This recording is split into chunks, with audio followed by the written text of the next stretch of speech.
Minasan konnichiwa, Asandes. Selamat datang di Kejepangan TV, di mana kita akan membahas hal yang lebih dalam tentang bahasa Jepang dan Jejepangan. Buat kalian yang belum subscribe, jangan lupa subscribe channel ini untuk mendapatkan info-info terbaru tentang Jejepangan. Dan selamat menikmati konten yang akan aku sajikan setelah ini. Kali ini aku cuma pengen cerita pengalamanku ujian JLPT level N4 sama N3 di tahun 2019.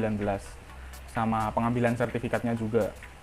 Siapa tahu ceritaku kali ini bisa bermanfaat bagi teman-teman yang pengen ikutan juga JLPT atau punya impian buat ikut JLPT gitu. Ada pelajaran yang bisa diambil dari ceritaku. Langsung aja kita mulai aja ya ceritanya. Sebelumnya JLPT, buat yang belum tahu apa itu JLPT, JLPT itu tes kemampuan bahasa Jepang yang diadakan oleh Japan Foundation. Dan biasanya setahun 2 kali, di bulan Juli sama Desember. Kecuali tahun 2020 tidak ada karena COVID-19, dan di 2021 JLPT kena zonasi yang bisa daftar cuma orang yang ada di area tersebut. Ya pokoknya JLPT itu ujian buat kemampuan bahasa Jepang. Jadi kalau kamu lulus level tertentu, nanti kamu dapat sertifikat penanda bahwa kamu telah lulus level tersebut gitu. Nah, alasanku ikutan JLPT itu gara-gara ada salah satu teman yang baru pulang dari Jepang. Kan dulu aku belajar bahasa Jepang tuh karena seneng aja. Karena seneng anime, seneng drama, seneng budaya Jepang. Tanpa peduli apapun gitu, belajar doang, nggak tahu buat apaan. Nggak ada kepikiran buat kerja, kuliah, nggak ada, bener-bener belajar gara-gara suka aja. Nah, pas 2018 atau 2017 gitu, ada temanku yang baru pulang magang dari Jepang, terus kita sharing-sharing kan. Nah, di situ aku baru tahu ada yang namanya tes JLPT. Mulailah tertarik, karena ya mencoba hal yang baru aja sih, ngetes juga lulus apa enggak gitu, karena aku juga gak ada harapan apa-apa buat lulus. Nah, setelah itu kan langsung cari-cari info tentang JLPT. Tesnya di mana, daftarnya kapan, dan sebagainya. Dan itu posisiku udah belajar bahasa Jepangnya udah nggak maksimal ya.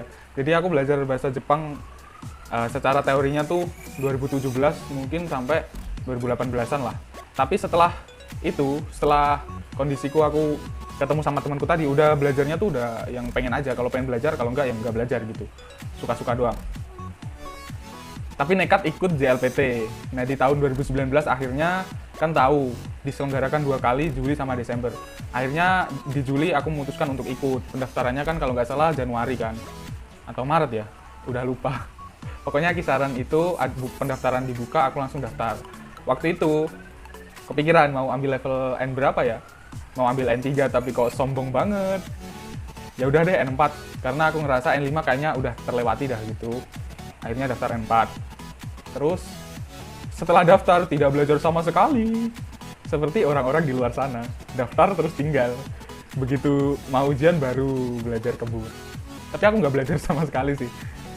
Bahkan pas, oh ya sebelum cerita yang itu, kan aku daftarnya di Unesa Lidah Wetan di Surabaya. Kan aku belum pernah ke sana, jadi waktu itu aku siapin jam untuk telat. Jadi JLPT kalau nggak salah jam 9 ya. Jam 9-an lah kurang lebih. Tapi aku berangkat dari rumah udah jam 6. Persiapan buat kalau nanti ada salah-salah jalan gitu. Dan bener waktu itu salah jalan sampai 3 kali. Akhirnya dia tetap sampai karena udah nyiapin waktu tersebut. Pas sampai di Unesa, itu yang berbeda. Kan ekspektasiku kirain waktu itu, oh kayaknya bisa nih kenal sama orang baru, cari temen di sana yang sama-sama suka bahasa Jepang, suka sama Jepangan. Pas sampai sana, semua orang tuh serius sama bukunya masing-masing. Gak ada tuh orang yang main-main, santai-santai itu gak ada. Nah karena aku gak punya materi belajar apapun, waktu itu bingung kan, mau ngapain, nunggu ujian jam 9, waktu itu aku sampai jam 8 mungkin, masih ada waktu sejaman. Bingung mau ngapain, di dalam ruangan sambil nunggu ujian tuh malah aku nonton stand up komedinya Raditya Dika. Setiap di pinggir-pinggir tuh orang-orang udah serius sama bukunya masing-masing karena aku nggak punya materi pembelajaran, malah nonton stand up. Nah singkat cerita, si JLPT-nya mulai, ada 3 sesi ya. Sesi pertama itu Mojigoi, jadi soal kayak kanji sama pengetahuan bahasa. Sesi kedua itu Dokai, reading. Sesi ketiga itu Chokai, listening. Itu semua berjalan dengan lancar. Cuman ya aku nggak berharap apa-apa, cuman aku ngerasa N4 gampang gitu, udah pede banget kalau lulus lah, intinya kayak gitu. Tapi nggak terlalu berharap juga, misalkan kalau nggak lulus pun ya nggak apa-apa, karena kan nggak ada impian apa-apa gitu. Terus ternyata pas ujian lulus beneran. Nah di situ ambil sertifikat, pas ambil itu ketemu sama anak yang ngambil N2 dan lulus N2 gitu. Terus dia nanya ke aku, "Mas, lihat dong nilainya." Terus aku tunjukin kan. Dia bilang gini, "Wah, kalau gini harusnya udah bisa ambil N3, Mas." Nah di situ aku langsung tanpa berpikir panjang daftar N3 setelahnya. Daftar N3 karena udah modal PD tadi. Sebenarnya aku beli Gakusudo N3 buat persiapan. Cuman karena malas membaca, jadi cuman baca awal-awal doang. Setelah itu ditinggal. Kembali seperti budaya sebelumnya, setelah daftar, lupakan, nunggu waktu ujian. Udah gitu doang kan. Akhirnya N3 ujiannya diselenggarakan waktu itu. Di situ aku baru ngerasa nyesel banget gak belajar. Nyesel banget gak ngafalin kanji. Ngerasa udah pede, ternyata susah banget sumpah. Jadi N4 sama N3 tuh bedanya jauh banget. Misalnya N4 di sini nih, N3-nya udah jauh sini. Dulu aku ngiranya kan cuman beda satu level, gak jauh-jauh banget gitu. Ternyata jauh banget. Sampai di sesi dokai itu banyak kanji yang gak bisa aku baca. Jadi beneran gak bisa baca, jadi ya gak bisa ngisi kan. Ketika orang-orang pusing, serius ngerjain dokai, aku acak aja karena ada banyak yang gak kebaca di situ. Acak. Nggak semua acak, cuman beberapa yang emang aku nggak bisa baca, aku acak aja. Karena udah kehilangan harapan, dan ya setelah dokai itu aku ngerasa, wah aku nggak bakal lulus N3 sih, gitu. Nyesel, ya nyesel banget. Cuman ya udahlah gitu, karena aku kan juga nggak punya tujuan apa-apa waktu itu, pengen nyoba aja. Pas sesi ketiga, yaitu Chokai, listening, itu mulai ada semangat lagi. Wah, ini asik nih, tidak ada kanji. Saya bisa mengerti soalnya, saya bisa mengisi jawabannya, kayak gitu kan. Selesai Chokai, ya udah gitu. Tetap pikiran nggak bakal lulus tuh, tetap yang paling menguasai karena udah, wah fatal banget lah. Nggak bakal lulus kalau gini, kayak gitu. Karena dokainya parah. Jadi waktu itu setelah lulus ujian aku langsung ke event. Waktu itu ada event Bungkasai ya di Universitas Ciputra, jadi langsung ke sana, langsung masuk ke maid cafe, ngobrol-ngobrol sama maid. Udah, itu sampai situ terlupakan. Dan aku sama sekali nggak berharap apa-apa waktu itu. Bahkan pengumuman JLPT pun aku nggak update sama sekali. Tapi kebetulan pas waktu hari H pengumuman, kan di FB temanku banyak yang suka Jepang juga, suka bahasa Jepang juga. Akhirnya di timeline ada yang nyangkut, hari ini pengumuman JLPT. Karena udah ikutan, meskipun yakin gak lulus, ya udah cek aja dulu gitu. Akhirnya aku cek, lulus dong. Dan semua itu gara-gara Chokai yang terakhir tadi.